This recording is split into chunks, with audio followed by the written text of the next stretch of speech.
Shanti and a very good evening to you. आज हम revision करेंगे और टेलीग्राम पे जो आपके प्रश्न आते हैं उससे मुझे जो फील मिलती है कि कहाँ हमें दोबारा कुछ पढ़ना है या समझाना है, समझना है, तो उसकी बात करेंगे। सबसे महत्व का है प्रोनाउन का चार्ट। मैंने जैसे आपको बताया था कि नाउन का इस्तेमाल सिर्फ एक बार होता है, बाद में हम ही, शी, इट वगैरह प्रयोग में लेते हैं। सबसे पहले हम प्रोनाउन चार्ट में फर्स्ट पर्सन देखें। इसमें सिंगुलर है आई। अब हम हमारी कोई भी बात करते हैं तो हम कभी हमारा नाम नहीं देते कि राहुल भाई को चाय पीनी है। फर्स्ट पर्सन कब कहा जाता है? जब बोलने वाला और क्रियापद की क्रिया करने वाला एक ही व्यक्ति है। आई वॉक, मैं बोला और मैं ही चलता हूं। आई ईट, मैं बोला और मैं ही खाता हूं। तब हम फर्स्ट पर्सन बोलते हैं। अगर ये प्लूरल है, बहुवचन है, तो वी हो जाता है, हम। अगर सुनने वाला और क्रियापद की क्रिया करने वाला एक ही व्यक्ति है तो उसको हम सेकंड पर्सन बोलते हैं, यू। जैसे आप कोई खा रहा है और उसके सामने आप कहते हो कि आप खा रहे हो, तो यहाँ सुनने वाला व्यक्ति सामने वाली व्यक्ति है, खाने वाली व्यक्ति, क्रिया करने वाली व्यक्ति भी सामने वाली व्यक्ति है, तो इसे हम ग्रामर में सेकंड पर्सन कहते हैं। थर्ड पर्सन, ये जब क्रिया ऐसी व्यक्ति से होती है जो न बोलने वाले में से है न सुनने वाले में से है, कोई और है, चाहे वो नजदीक खड़ी है या दूर है, वो अलग बात है, इससे कोई लेना देना नहीं। लेकिन क्रिया करने वाली व्यक्ति न तो बोल रही है न उसको ध्यान में रख के कुछ कहा गया है, मतलब ना वो सुन रही है, तो इस परिस्थिति हम इसे थर्ड पर्सन कहते हैं, जिसमें सिंगुलर में पुरुष के लिए ही, स्त्री के लिए शी, निर्जीव वस्तु के लिए ईट आएगा और ये तीनों का बहुवचन दे होता है।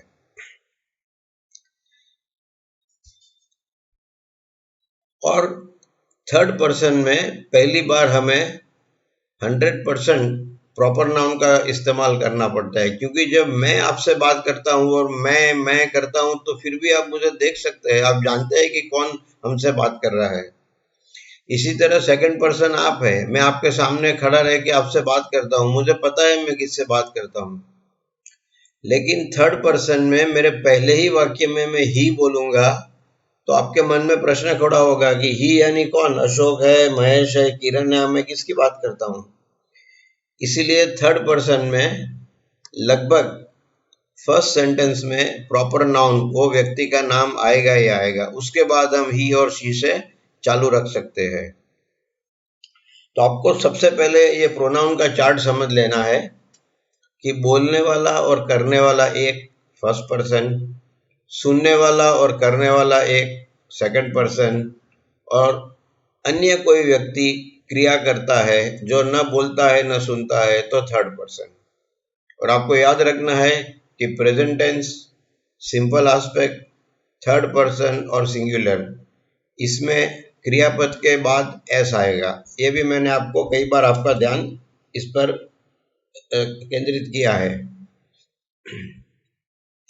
अब हम रियल रिवीजन करते हैं कि वाक्य कैसे बनता है। आज भी टेलीग्राम पे ऐसे वाक्य आते हैं कि जहां नियम का पालन नहीं होता है। मुझे नियम का पालन होने के बाद भी गलती होती है, इससे कोई प्रॉब्लम नहीं है। लेकिन जब हमें इंग्लिश नहीं आती है अच्छी तरह से, तो आप शॉर्टकट में कोई भी वाक्य बनाओगे तो गलती होगी ही होगी। मैंने आपको इसका नियम बताया है मैंने आपको कि आप सबसे पहले आपका हिंदी वाक्य कागज पे लिखिए, जैसे आप हिंदी में बोलते हैं और लिखते हैं, या आपका हिंदी वाक्य हो गया। नंबर 2 पे आएगा यही हिंदी वाक्य हिंदी भाषा में, लेकिन अंग्रेजी नियम के अनुसार।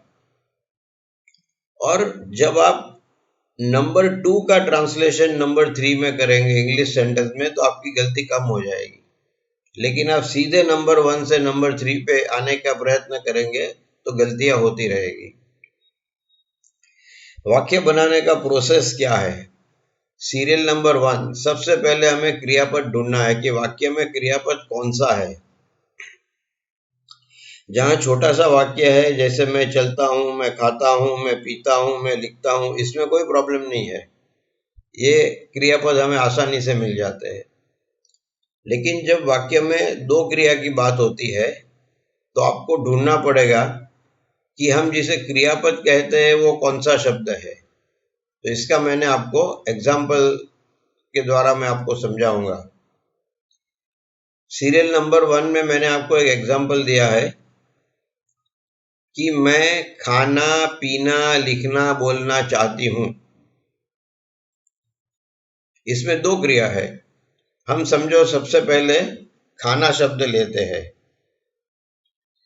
तो वो सब मैंने लाल में रखा है और चाहती हूं मैंने ब्लू में रखा है। वो मेन क्रियापद आपका चाहती हूं है, आई वॉन्ट, मैं चाहती हूं, मैं चाहता हूं। ये जो वॉन्ट है ये क्रिया आपके मन में होती है, एक भावना होती है कि नहीं मुझे ऐसा करना है। तो चाहती हूं, आई वॉन्ट, ये वॉन्ट शब्द आपका मेन क्रियापद है। इसको अगर टेस्ट करना है तो देखो, मैं सीरियल नंबर 1 के वाक्य, पूरे वाक्य एक के बाद एक बोलता हूं। मैं खाना चाहती हूं, मैं पीना चाहती हूं, मैं लिखना चाहती हूं, मैं बोलना चाहती हूं। बीच वाला शब्द बदलता रहता है लेकिन चाहती हूं वहीं का वहीं रहता है। तो ये इसकी प्रूफ है कि चाहती हूं हमारा मुख्य क्रियापद है और आपको इसको कॉन्जुगेट करना है। समझो आपको इन 4 के अलावा भी और कोई शब्द और कोई क्रिया बोलनी है तो कोई प्रॉब्लम नहीं, आप वो भी बोल सकते हो, लेकिन मैं चाहती हूं वहीं का वहीं रहेगा। मैं बाहर जाना चाहती हूं, मैं दौड़ना चाहती हूं, मैं खेलना चाहती हूं, मैं पढ़ना चाहती हूं, मैं पढ़ाना चाहती हूं। आप अंदर की क्रिया के शब्द बदलते रहो, मैं चाहती हूं वहीं का वहीं रहेगा। तो इस प्रकार के वाक्य में जहां 2 क्रिया की बात होती है तो मुख्य क्रियापद आपको ढूंढना है और कर्ता के बाद उसको रखना है, मुख्य क्रियापद को। अब मैंने आपको कई बार बताया है कि एक वाक्य में एक ही क्रियापद आ सकता है। वो क्रियापद 3 शब्द का बना है ऐसा हो सकता है। आई विल बी वॉकिंग, तो विल बी वॉकिंग में शब्द 3 है लेकिन क्रियापद एक ही है। 3 शब्द है इसका मतलब ये नहीं कि 3 क्रियापद है, क्रियापद एक ही है, विल बी वॉकिंग। अब समझो आपने मैं का आई लिख दिया, खाना का ईट लिखा और चाहती हूं का वॉन्ट लिखा, तो आपका वाक्य इंग्लिश में क्या बनेगा? आई वॉन्ट ईट। तो ये गलत हो जाएगा क्योंकि वॉन्ट और ईट 2 क्रियापद एक ही साथ आ जाएंगे। ये नियम का पालन करने के लिए इंग्लिश में क्या किया जाता है कि जो मुख्य क्रियापद है उसको कॉन्जुगेट करके ऐसा का ऐसा रखा जाता है। मैं चाहती हूं, आई वॉन्ट। अगर ये भूतकाल होता तो आई वॉन्टेड, अगर भविष्य काल है तो आई विल वॉन्ट। तो जो भी कॉन्जुगेशन होता है वो चाहती हूं पे होता है, वॉन्ट पे होता है। और जो दूसरी क्रिया है उसको हम इन्फिनेटिव, मूल क्रियापद के स्वरूप में डाल देते हैं। To eat, to drink, to write, to speak. Infinitive क्रियापद को ग्रामर की दृष्टि से क्रियापद नहीं माना जाता है और इसलिए चाहती हूं एक ही क्रियापद बनेगा और टू ईट क्रियापद गिना नहीं जाएगा और हमारा रूल का, हमारे नियम का पालन हो जाएगा। तो आपको यह सेंटेंस ऐसे लिखना है, I want to eat, I want to drink, I want to write, I want to speak, I want to play. इस तरह से आएगा। और टेंस का कॉन्जुगेशन वॉन्ट पे होगा। To eat, to drink, to write ऐसे के ऐसे रहेंगे क्योंकि ये जब क्रियापद ही नहीं है तो इसका कॉन्जुगेशन करने का प्रश्न ही नहीं खड़ा होता है। अब हम सीरियल नंबर 2 पे आते हैं। सबसे पहले आप चेक करो कि जो क्रियापद आपके वाक्य में आता है वो क्रिया दर्शाता है या परिस्थिति दर्शाता है। जैसे आई एम अ टीचर, तो यहाँ पे जो एम क्रियापद है वो परिस्थिति दर्शाता है कि मैं टीचर हूँ, और टीचर विशेषण यानी एडजेक्टिव के स्वरूप में आता है। वो किसके बारे में बात करता है? मेरे बारे में बात करता है कि ये मैं कौन है, तो कि मैं टीचर हूँ।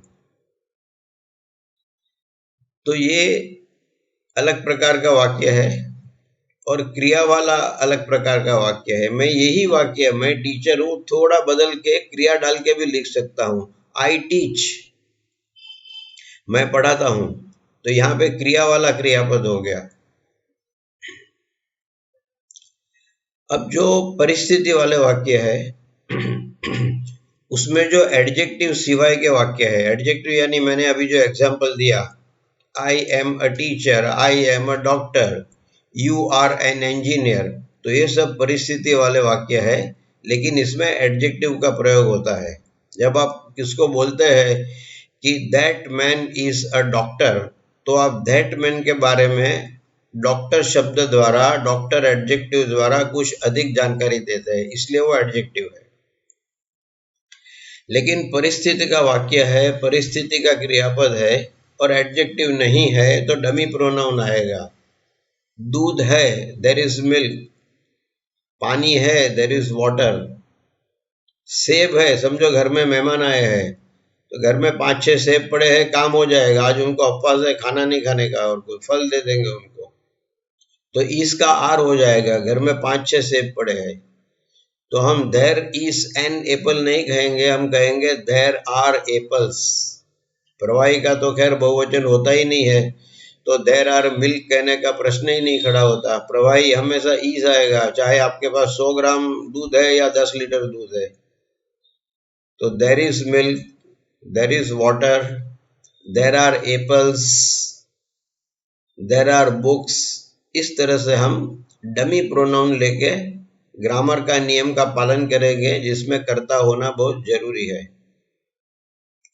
ईट में भी ऐसा होता है, एक हल्की सी क्रिया भी होती है, लेकिन ये क्रिया करने वाला कोई नहीं होता। इट इज रेनिंग, बारिश गिरने की क्रिया जरूर होती है, लेकिन ये क्रिया कौन करता है? कोई नहीं करता। अपने आप जब बादल में जो वेपर होती है भारी हो जाती है तो गिर के बारिश बन जाती है, ठंडी हो जाती है तो गिर के बारिश बन जाती है। It is raining. और प्योर परिस्थिति वाले भी ईट वाले कई वाक्य है, ज्यादातर वही होते हैं कि जैसे अब विंटर का सीजन है और हिमालय के पास में जो सेंटर्स है, तो आप कहेंगे इट इज वेरी कोल्ड। हम मई महीने में अहमदाबाद में कहते हैं it is very hot, it is hot, it is cold, it is late, it is early. ये प्योर परिस्थिति दिखाते हैं, और इट डमी प्रोनाउन है।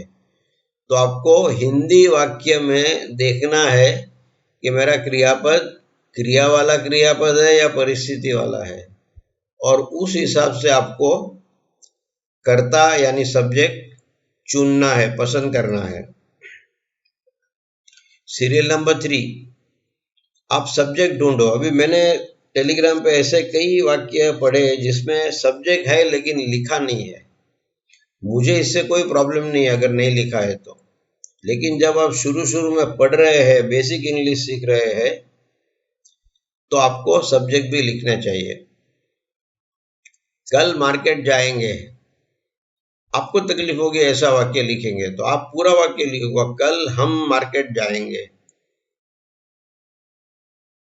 परसों आ रहे हैं, ऐसा नहीं, परसों वो लोग आ रहे हैं, परसों मेरे मित्र आ रहे हैं, परसों मेरे संबंधी आ रहे हैं, परसों मेरा भाई आ रहा है। जो भी आपका सब्जेक्ट है लिखो वहां पे। तो हिंदी वाक्य संपूर्ण पूरा लिखो, फिर नंबर 2 पे हिंदी वाक्य इंग्लिश में लिखो, और फिर नंबर 2 का नंबर 3 इंग्लिश में भाषांतर करो। कई बार सब्जेक्ट ऐसा होता है जो बहुत लंबा होता है, हिंदी में चल जाता है क्योंकि हिंदी आप हर रोज बोलते हैं। हिंदी कितनी भी कठिन होगी आपको कठिन नहीं लगेगी। जैसे मैंने एग्जाम्पल दिया कि इंग्लिश में लड़का बोले या लड़की बोले आई वॉक आता है, हिंदी में मैं चलता हूँ, मैं चलती हूँ। लेकिन ये आपकी भाषा है तो आपको ये फर्क दिखता भी नहीं है कि इंग्लिश के मुकाबले हिंदी ज्यादा कठिन है। Good boy good girl, Hindi में अच्छा लड़का अच्छी लड़की, हिंदी ज्यादा कठिन है, इंग्लिश कठिन नहीं है। लेकिन हिंदी आप पैदा हुए तब से सुनते हैं, इसलिए आपको कोई तकलीफ नहीं हो रही हिंदी बोलने लिखने में। तो जैसे मैंने एक एग्जाम्पल दिया है सीरियल नंबर 3 में, हर रोज 1 घंटा चलना अच्छा है, ये हम हिंदी में बड़े आराम से बोल लेते हैं। लेकिन जब इसका इंग्लिश ट्रांसलेशन आता है तो तकलीफ पड़ती है, क्योंकि मेरा जो सब्जेक्ट है वो इतना लंबा है। हर रोज तो खैर सब्जेक्ट नहीं है, 1 घंटा चलना अच्छा क्या है, 1 घंटा चलना, और इसमें क्रिया करने वाला तो कोई और है, तो व्यक्ति का नाम तो इधर आता भी नहीं है, वाक्य की रचना भी ऐसी है कि उसका नाम नहीं आएगा। तो ऐसी परिस्थिति में आपको डमी प्रोनाउन यूज करोगे तो वाक्य की रचना आपके लिए सरल हो जाएगी, जिसका एग्जाम्पल मैंने वही दिया है सीरियल नंबर 3 में। आप ये जो 3 शब्द का समूह है जिसे हम फ्रेज कहते हैं, फ्रेज याद रखना, जिस शब्द समूह में कर्ता नहीं है और क्रियापद नहीं है उसको फ्रेज बोलते हैं। 1 घंटा चलना ये फ्रेज है, और इस फ्रेज को आप डमी प्रोनाउन के नाम से बोलो, इट, क्योंकि ये कोई जीवित व्यक्ति तो है नहीं कि हम ही या शी बोल सके, तो आप उसको इट बोलो। अच्छा है, इज गुड, तो देखो आपका प्राथमिक वाक्य तो बन गया, इट इज गुड। लेकिन प्रश्न खड़ा होता है, गुड क्या है भाई? आप पहली बार ईट बोल रहे हो इस वाक्य में, मुझे नहीं पता आप ईट यानी क्या अच्छा है। तो यहाँ ईट डमी प्रोनाउन है, इट इज गुड, ईट के पीछे कोई व्यक्ति वस्तु कुछ भी नहीं है, तो हमें ईट के पीछे जो आपके मन में है वो चीज गुड के बाद रखनी पड़ेगी। 1 घंटा चलना, to walk for an hour, hour में एच बोला नहीं जाता है, इसलिए अ आवर नहीं आएगा, एन आवर आएगा, और एंड में हर रोज का एवरीडे आएगा। तो इस तरह से भाषांतर होता है, it is good to walk for an hour every day. यहाँ पे इट मैंने डमी प्रोनाउन के तरह इस्तेमाल किया है, इसके पीछे कोई भी वस्तु नहीं है। लेकिन समझो मैं आपके सेंटर पे आता हूँ, आप मुझे एक मिठाई का छोटा सा टुकड़ा देते हैं, मैं खा लेता हूँ मैं, फिर आप मुझे पूछते हैं ये मिठाई कैसी थी, तो मैं कहता हूँ इट इज गुड।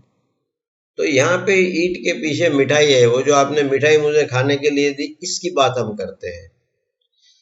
तो इस तरह के वाक्य में जो ईट आता है वो डमी प्रोनाउन नहीं है, वो असल में प्रोनाउन है, जो हमने इसके आगे वाली शीट पे देखा, 3rd पर्सन सिंगुलर में लास्ट लाइन में, वो ईट है, ही शी और ईट वाला ईट है, ये सही प्रोनाउन है। ही के पीछे अशोक हो सकता है, शी के पीछे आशा हो सकती है, यहाँ ईट के पीछे मिठाई का टुकड़ा है जो आपने मुझे खाने के लिए दिया और फिर पूछा कैसा है। तो ये बड़ा सूक्ष्म तफावत है ये। It is cold, it is cold मतलब हम लोग घर के बाहर खड़े हैं, बहुत ठंड पड़ती है, और मैं कहता हूँ इट इज कोल्ड, मतलब ये डमी प्रोनाउन है, बहुत ठंड है, इसका मीनिंग ये होता है बहुत ठंड है। लेकिन आप मुझे कोल्ड कॉफी देते हैं, मैं ग्लास वहीं टेबल पे रखता हूँ और आप पूछते हैं राहुल भाई पियो, क्यों नहीं पीते, तो मैं कहूँगा इट इज कोल्ड, थोड़ा कम ठंडा हुआ बाद में पीऊंगा मैं। अहमदाबाद में मई में बोलते हैं इट इज हॉट, ये डमी प्रोनाउन है। लेकिन आपने जो मुझे चाय पीने के लिए दी, मैंने 2 मिनट टेबल पे छोड़ दी, आप पूछते हैं क्यों नहीं पीते हो, मैं कहता हूँ इट इज हॉट, तो यहाँ मैं चाय की बात करता हूँ। ये संदर्भ से मालूम पड़ता है कि इट डमी प्रोनाउन है या सही प्रोनाउन है जिसके पीछे कुछ वस्तु है। ईट के पीछे व्यक्ति नहीं होती, सिर्फ वस्तु होती है। तो कोल्ड कॉफी में कॉफी थी, गरम चाय में चाय थी, और ठंड लग रही है में कोई नहीं था, तो वो डमी प्रोनाउन था। एक बार सब्जेक्ट और वर्ब मिल गया तो सीरियल नंबर 4 में ऑब्जेक्ट ढूंढो, वर्ब को पूछो क्या, जो जवाब मिलेगा वो आपका ऑब्जेक्ट। और उसके बाद बाकी के शब्द आएंगे, उसमें खास करके जो कल मैंने सिखाया प्रपोजिशन आएगा और ऑब्जेक्ट ऑफ प्रपोजिशन आएगा। टेबल पर, किसके पर? टेबल पर। तो इस तरह से आपका वाक्य आप समझो, इंग्लिश नियम से लिखो सीरियल नंबर 2 पे और फिर सीरियल नंबर 3 पे इंग्लिश में लिखो। जैसे जैसे आप प्रैक्टिस बढ़ाओगे तो आपको बाद में सीरियल नंबर 2 लिखने की जरूरत नहीं पड़ेगी। कल तो नहीं, परसों मैंने आपको एक चार्ट दिखाया था एरो बना बना के कि एक सेंटेंस किस तरह से पार्ट ऑफ स्पीच में बनता है। करीब करीब ऐसी बात मैं रिपीट कर रहा हूँ थोड़े अलग तरीके से। आप सीरियल नंबर 5 में देखिए, सबसे पहले मैंने डॉलर लिखा है। डॉलर यानी क्या? ये यूएस डॉलर है। डॉलर का मतलब क्या मुझे भी नहीं मालूम, लेकिन मैंने नीचे लिखा है डॉलर एडजेक्टिव है। डॉलर के बाद सब्जेक्ट आता है। सब्जेक्ट क्या है? बॉय। मैं बॉय बोलूंगा तो काम चल जाएगा, लेकिन मैं भाषा बोलता हूँ, मुझे आप लोगों को सब ज्यादा से ज्यादा इंफॉर्मेशन देनी है ताकि आपको समझ में आए क्या हो रहा है। तो मैं बॉय के आगे अ स्मॉल लगा देता हूँ। A poor boy, a rich boy, a small boy, a sick boy, बीमार लड़का। तो सब्जेक्ट में इस तरह के फ्रेज आ सकते हैं, या अकेला बॉय भी आ सकता है या अ स्मॉल बॉय भी आ सकता है। फिर वर्ब आएगा। सब्जेक्ट के बाद हमेशा हिंदी में इंग्लिश में वर्ब आता है। वर्ब के बाद मैंने परसेंटेज साइन दी है जिसका एक्सप्लेनेशन नीचे है। परसेंटेज क्या है? एडवर्ब है, क्रिया विशेषण जो हमेशा क्रियापद के बाद आता है। तो आपके सेंटेंस में अ स्मॉल बॉय, फिर क्रियापद आएगा। अब ये जो एडवर्ब है वो कहाँ आएगा, इसके अलग अलग नियम है। जैसे वर्ब अगर आपका इंट्रांजिटिव है, मतलब अकर्मक है, कर्म नहीं है पीछे, तो वर्ब के बाद फौरन आ जाएगा a small boy walks slowly. तो स्लोली क्रिया विशेषण है, इसका संबंध वर्ब के साथ है, वॉक के साथ है। स्लोली बच्चे के बारे में कुछ भी नहीं कहता है हमें। बच्चे के बारे में जो कहना था वो स्मॉल शब्द ने कह दिया, छोटा बच्चा। A small boy walks slowly. लेकिन ये क्रियापद अगर सकर्मक है, ट्रांजिटिव है, तो ये जो परसेंटेज साइन वर्ब के पीछे है वो निकल के ऑब्जेक्ट के पीछे चली जाएगी। जब मैं लिखना भूल गया हूं और अभी लिख नहीं सकता तो वहां चली जाएगी। तो ये क्या हो जाएगा? A small boy Yeats. Yeats क्या खाता है? Fruits peacefully, slowly. आपको जो एडवर्ब लिखना है वहां लिख सकते हो, लेकिन ऑब्जेक्ट है तो ऑब्जेक्ट के बाद में आएगा और बाकी के अन्य शब्द उसके बाद आएंगे। In the garden, in his house, जो भी आपको लिखना है लिख सकते हैं कि क्रिया कहाँ होती है। फिर आप कब होती है भी लिख सकते हैं, इन द इवनिंग वगैरह वगैरह। तो इस तरह से आपको वाक्य धीरे धीरे लंबा भी करते जाना है। भाषा में सिर्फ सब्जेक्ट, वर्ब और ऑब्जेक्ट नहीं है, क्योंकि हम जब आगे के सब्जेक्ट पढ़ेंगे तो वाक्य अपने आप लंबे होते जाएंगे, तभी वो सब्जेक्ट्स में आपको पढ़ा पाऊंगा मैं। फिर से एक बार एक्चुअल वाक्य का हम रिवीजन करते हैं। ये गलती भी बहुत होती है मेंबर्स की। अब सीरियल नंबर 1 देखो, सिंपल आस्पेक्ट। आपको टेंस पे नहीं जाने का, ये नियम आस्पेक्ट के नियम है, टेंस के नहीं है। क्रिया चाहे भूतकाल में हुई, वर्तमान काल में होती है या भविष्य में होगी, आस्पेक्ट को उससे कोई लेना देना नहीं है। आस्पेक्ट तो एक ही सवाल पूछता है कि क्या ये काम हर रोज होता था, हर रोज होता है, हर रोज होएगा। तो आस्पेक्ट सिंपल रहेगा, टेंस कोई भी हो। और अगर सिंपल आस्पेक्ट है तो देखो मैंने क्रॉस मारा है लाल अक्षर से, कोई और शब्द नहीं आएगा। आपको टू वॉक में से टू निकाल देने का है, जो मैंने लास्ट कॉलम में लिख के दिया है, आई वॉक। आपको यहाँ आई एम वॉक नहीं लिखना है, नहीं तो दो क्रियापद हो जाएंगे, इसलिए जानबूझ के लिख के मैंने इसको काटा है। आई वॉक, भूतकाल है तो ईडी लग जाएगा, आई वॉकड। फिर वहां आई वॉज वॉक नहीं आएगा, आई एम वॉक नहीं आएगा। सिंपल एस्पेक्ट में क्रियापद की धातु और उसका कॉन्जुगेशन, इसके अलावा और कोई शब्द नहीं आएगा। और विल सिर्फ भविष्यकाल दिखाता है, उसको हम क्रियापद ऐसे मानते ही नहीं है, क्रियापद का हिस्सा है, लेकिन इसका एक छोटा सा रोल है भविष्यकाल दिखाने का। इसको वॉक से कोई लेना देना नहीं। कोई भी क्रियापद में विल लगता है अगर भविष्यकाल की बात होती है, तो I will eat, I will run, I will write.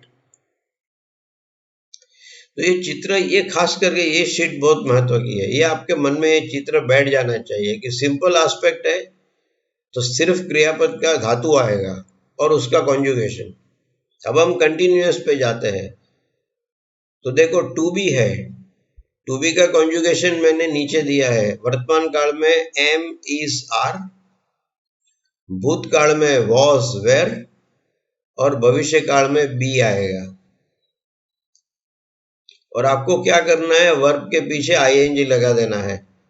देखो यहां भी मैंने प्लस साइन किए, टू बी मतलब टू बी के नीचे वाला एक शब्द आएगा और वर्ब के पीछे आईएनजी लग जाएगा। आई एम वॉकिंग, अगर आई के बदले ही होता तो एम का इज हो जाता, ही इज वॉकिंग।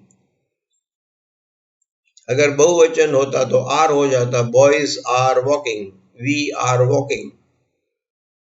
भूतकाल में आई वॉज वॉकिंग, भविष्य काल में आई विल बी वॉकिंग। तो इसका जो कंटिन्यूअस एस्पेक्ट है, टेंस का महत्व नहीं है, आपको टू बी और उसका कॉन्जुगेशन डालना है और वर्ब के पीछे आईएनजी लगा के उसको वर्तमान कृदंत बनाना है। ये अकेला क्रियापद नहीं है, लेकिन टू बी के साथ रह के संपूर्ण क्रियापद बनता है, दो शब्द वाला। एम अकेला क्रियापद है, लेकिन वो सिर्फ एडजेक्टिव दिखा सकता है, आई एम अ डॉक्टर। लेकिन उसको अगर सहायक क्रियापद के रूप में आना है तो आईएनजी के साथ आना पड़ेगा, तब उसका नाम हो जाएगा सहायक, ऑक्सिलरी वर्ब, और ये सिर्फ और सिर्फ कंटिन्यूअस एस्पेक्ट में आएगा। तो आपको मन में इस तरह से बोलना है। आप स्नान करते वक्त भी मन में बोल सकते हैं, सिंपल में कुछ नहीं, कंटिन्यूअस में आईएनजी, आपको याद रह जाएगा। परफेक्ट एस्पेक्ट, यहाँ जो सहायक वर्ग है वो टू हैव है, इसमें वर्तमान काल, सिंपल एस्पेक्ट, और थर्ड पर्सन सिंगुलर है तो हैव में हैज हो जाएगा। और यहाँ पे ईडी लगेगा रेगुलर वर्ब के पीछे। इरेगुलर का तो कोई नियम नहीं है, अलग अलग शब्द आएंगे, लेकिन यहाँ का एग्जाम्पल के लिए मैंने रेगुलर वर्ब चुना है। तो जैसे ऊपर वर्बिंग होता है, यहाँ वर्बड़ा हो जाएगा, ईडी लग जाएगा। बहुत सिंपल है। सिंपल मीन्स रेगुलर क्रिया है तो हर जगह ईडी ईडी लगता है। ये ईडी अकेला आएगा तो अपने आप में ये भूतकाल है, सिंपल पास्ट टेंस है, आई वॉकड। लेकिन हैव के साथ कंपनी में आया तो उसका रोल बदल गया।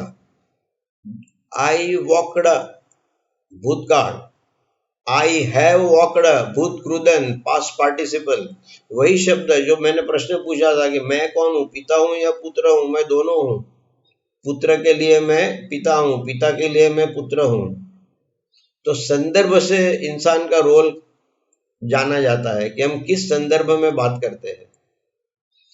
तो यहाँ संदर्भ है टू हैव, और टू हैव का संदर्भ है, इसलिए वॉकड पास्ट पार्टिसिपल बन गया। हालांकि शब्द वही है, I walked, I have walked, exactly वो शब्द है। और रेगुलर क्रियापद में हमेशा यही आएगा आपको, आई कुकड, आई हैव कुकड, सब जगह ये आएगा रेगुलर क्रियापद में। तो आपको ध्यान रखना है, हैव के साथ है तो भूतकृदन और परफेक्ट एस्पेक्ट,